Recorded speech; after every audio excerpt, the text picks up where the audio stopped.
ஒரு நடிகன் சிறந்த நடிகன் என்னென்னா, டயலாக் பேசாமல் நடிக்கிறான் பாருங்க. டயலாக் பேசாமலே நம்ம மனசில் ஒரு இறுக்கத்தை கொண்டு வரான் பாருங்க. இன்னொருத்தர் டயலாக் பேசும்போது அதுக்கு ரியாக்ஷன் சரியாக கொடுக்குறான் பாருங்க. அவர் தான் சிறந்த நடிகன். பேசி நடிக்கிறவன்லாம் நடிகர் இல்லை. சென்டிமெண்ட்டை முறியடிச்சிருக்கு. ஆரம்ப காலத்தில் பாக்கியராச படம் எல்லாமே நெகட்டிவ் டைட்டில் தான். ஒரு கை ஓசை, தூரல் நின்று போச்சு, இப்படி எல்லாமே ஆரம்பத்தில் எல்லாமே நெகட்டிவ் டைட்டில் தான். சமீபத்தில் பிச்சைக்காரன் படம் பெரிய ஹிட் ஆச்சு. கோடீஸ்வரன் டைட்டில் வச்சாங்க, பட் ரிலீஸ் ஆகலை. ஆனால் அதுக்கும் சம்மந்தம் இல்லை. கடைசி விவசாயின்னு படம் எடுத்தாங்க, நேஷ்னல் அவார்டு கிடச்சிது. அதனால் இப்போ இறுதி முயற்சிங்கிறது நம்ம நெகட்டிவாக பார்க்கக்கூடாது. முயற்சிங்கிறதே நல்ல விஷயம். முயற்சிக்காமல் இருக்கிறது தான் தப்பு. முயற்சிங்கிறது நல்ல விஷயம். அல்லது இறுதி முயற்சி அப்படிங்கிறது நம்பிக்கை. கடைசி இங்கே முற்றுப்புள்ளியில் அது. இறுதி முயற்சிங்கிறது ஒரு நம்பிக்கை. சில இடத்துல ஹஸ்பண்ட் ஒய்ஃப் இருப்பாங்க, வீட்டுக்காரர் ஒரு கடன் கேட்பார், போயிட்டு 10 கடை கேட்டிருப்பாங்க, கொடுத்துருக்க மாட்டார். அவங்க ஒய்ஃப் சொல்லுவாங்க, எங்க கடைசியாக ஒரு முயற்சி பண்ணி பார்க்கலேப்பாங்க. நம்பிக்கை. அதுக்காக இறுதி முயற்சிங்கிறது நிறைவான பகுதி இல்லை, அது தொடக்கம். இறுதி முயற்சிக்கு ஒரு நம்பிக்கை. இந்த நம்பிக்கை கண்டிப்பாக வெற்றி அடையும்.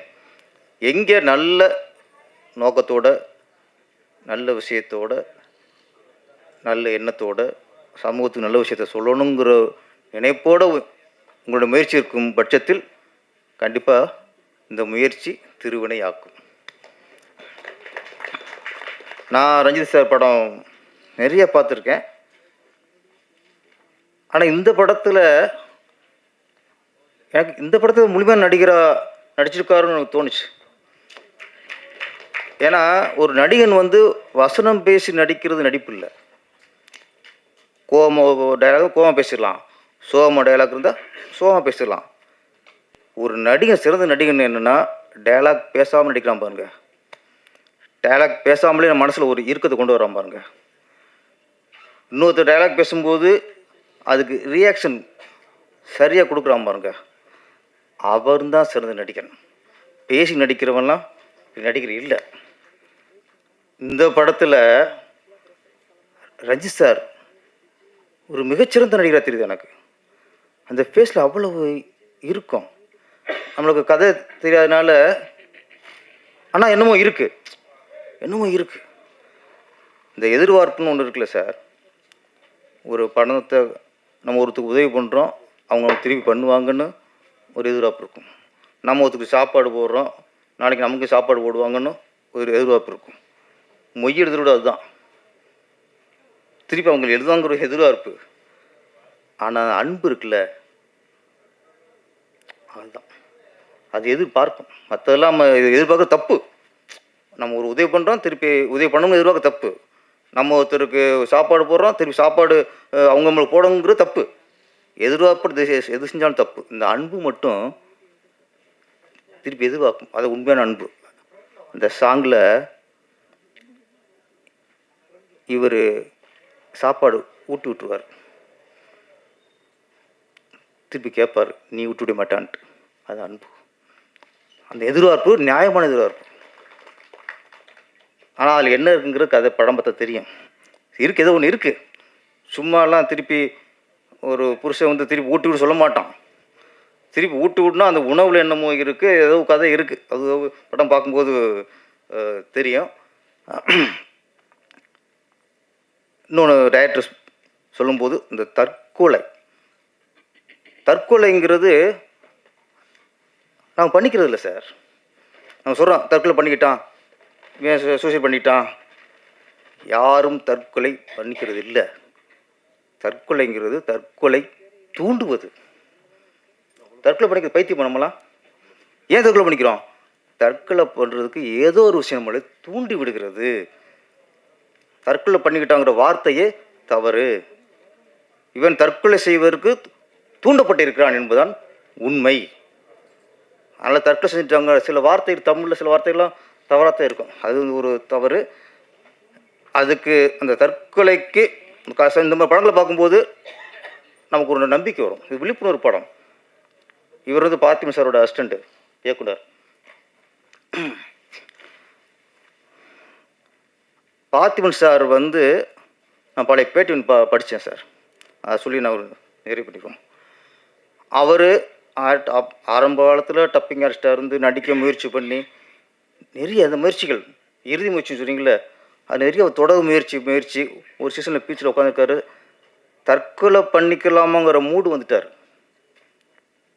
என்னடா அவ்வளவு முயற்சி பண்ணுறோம், எவ்வளோ முயற்சி பண்ணுறோம், ஒன்றும் நடக்கலையே, நீங்கள் வாழ்ந்துன்னு செய்ய போகிறோம், செத்துடலாங்கிற முடிவோடு இருக்கார். அப்போ பீச்சில் ஒரு பேப்பர் கையில் படுது. எடுத்து படிக்கிறார். ஒரு சின்ன கவிதை. வாழ்ந்துன்னு செய்ய போகிறோம், செத்து தொலையலாம். அடுத்த வரி, செத்துன்னு தொலைய போகிறோம், வாழ்ந்து தொலையலாம். அங்கே ஒரு தற்கொலை பண்ணிக்கலாம் முடிவு பண்ண ஒருத்தருக்கு அந்த 4 பேர் கவிதை வந்து திரும்ப வாழ வச்சிருச்சு. இன்னைக்கு சினிமாவில் தவிர்க்க முடியாத ஒரு சக்தி. வித்தியாசம்னா பார்த்திபன். எத்தனை வெற்றி! தமிழ் திரையுலகில் பார்த்திபன்கிறது ஒரு மிகச்சிறந்த இயக்குனர். எங்கே அந்த ஒரு முடிவுக்கு வந்தபோது வருது ஒரு கவிதை. அப்போ திருப்பி முயற்சி தொடருது. அதனால் ஒவ்வொரு காலகட்டத்துக்கும் நம்ம ஒரு மனுஷன் தற்கொலை பொருளாதார ரீதியாக கஷ்டப்படுறோம். 2 தான். ஒன்று பொருளாதார ரீதியாக கஷ்டப்படுறவன் தற்கொலைக்கு முயற்சி பண்ணுவான். இன்னொன்று பைத்தியக்காரத்தனம், காதல்.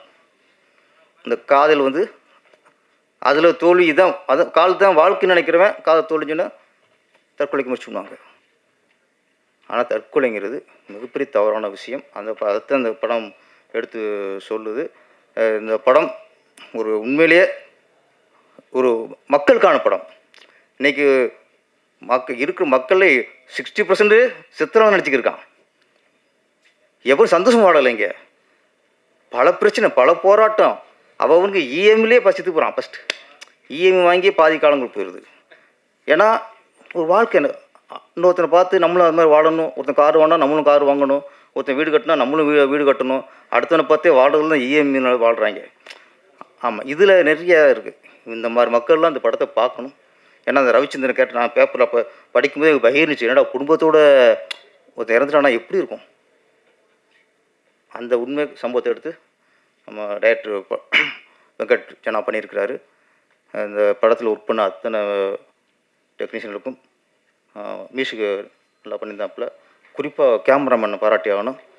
ஏன்னா நான் நிறைய படங்கள் பார்க்குறேன். சில படங்கள் தான் டக்குன்னு கேமராமேன் ஒர்க் நல்லா இருக்கும். ஏன்னா எந்த படத்தில் ஒரு நடிகனோட இந்த ஸ்கின் டோன் இருக்குல்ல, அது கரெக்டாக தெரியுதோ, ஒரு நடிகையோட ஸ்கின் டோன் அது கரெக்டாக இருக்கணும். இந்த ஸ்கின் டோன் கரெக்டாக யார் படம் பிடித்து காட்டுறாங்களோ அவன் சிறந்த கேமராமேன்.